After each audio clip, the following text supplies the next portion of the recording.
Solid red, start up. Blinking red and green, ready to set up. Blinking red, solid connected to Wi-Fi.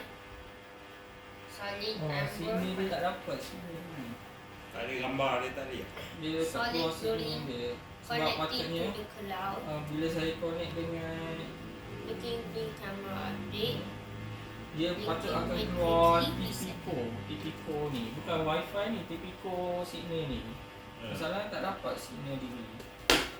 Oh, what projection? Tak dapat signal dia.